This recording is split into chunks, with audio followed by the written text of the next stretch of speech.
Hi guys, welcome back to the Running Master. A few weeks ago I made a video about the maths of running and talking about the cadence and stride length. If you want to catch up with that video, I'd recommend watching that one first. There's a free spreadsheet that comes with it as well, which is always nice, and that's I'll pop a link up the top for you so you can go and check that one out. What I want to tell you about today is how those two things, your cadence and your stride length, relate to overstriding and what that really means.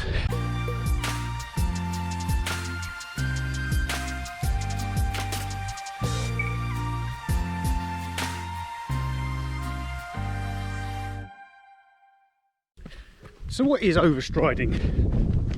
To understand overstriding, we need to kind of go back a little bit into understanding how our body is moving as we're running. In an ideal situation, you want your body to be completely level. So your chest, your eyes, your head, completely level as you're moving along. Now, in order to keep our body completely level, we need to make sure that our centre of balance is completely over our legs.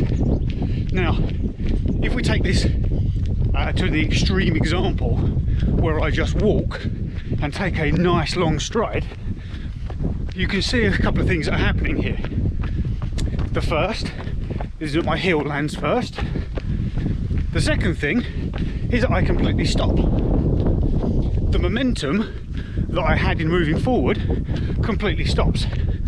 And the reason for that is that I've effectively used my foot as a brake. So that really is the clearest example of an overstride. My body is not centered over my legs, my foot has gone too far forward, and I have landed and used my foot as a brake.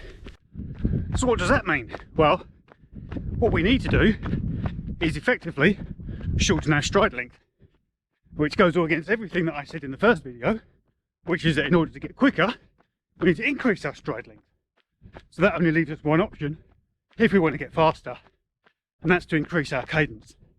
So therefore, your cadence is arguably far more important than your stride length. Get your cadence right and your stride length can follow. So how do we get our cadence increased from where we are at the moment? Because what you'll find is you'll naturally slip back into your natural cadence that you want to run at when you go running. Here's a couple of tips to help you improve it. If you like listening to music, you can set Spotify up so that you can play music at a set number of steps per minute or a set number of beats per minute, and then all you need to do is then let your natural pace fall in line with the rhythm of the music, and then you'll be running at that cadence, those number of steps per minute. So if you go into the search function as I have here in Spotify and you type in, let's say, 160 BPM, so you can see it's already come up. Type in 160 BPM and you've got several playlists there that will play music at 160 BPM. There's one here that's 3.5 hours long, so you can see there's plenty of music that's available to make you run at 160. There are different other options available, so you can type in 150 and you can see you've got 150 if you need to start off on a lower base, and it will go all the way up to 180 as well. So you can get the right cadence that you want to. If your cadence is too far off 180, then maybe start off at the lower levels and then start working through as you start building up and become more comfortable running at a higher cadence. The second tip I have is to use your Garmin Watch. So on a lot of Garmin watches now, if you go into your run settings and then choose options and then come down to your run settings, you'll see that there is an option called metronome. So you can turn this metronome on. It's normally set to off, but if you switch it on, you can then choose the number of beats per minute that you want to run at. And so you can easily come in here and go and choose 160, 150. It comes all the way down. I mean, 240 beats per minute is pretty quick. That's going to be going crazy, but you know, if you're looking for the optimal of 180, you can easily go and set it for that. if you want to, you can come down quite easily and change it to something different. So once you've set your number of beats per minute, you can then change the alert frequency.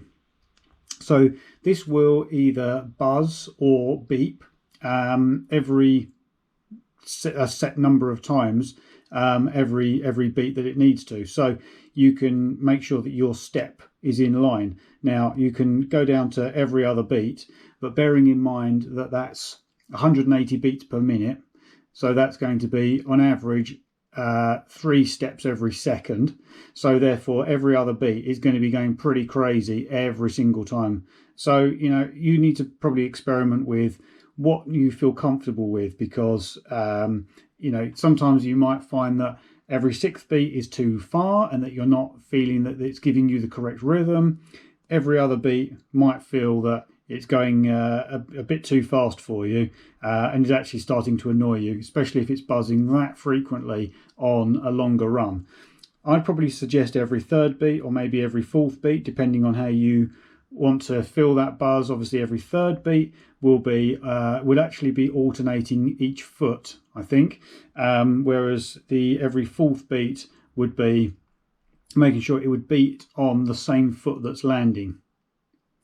So that's an option you can use. You can, as I said, you can change the sound, so you can have a sound and vibrate. You can just set it to vibrate, just set it to have a sound, entirely up to you. And you can preview what it's going to be like as well. So with the settings that I've just done, you can see how often that's going to beep.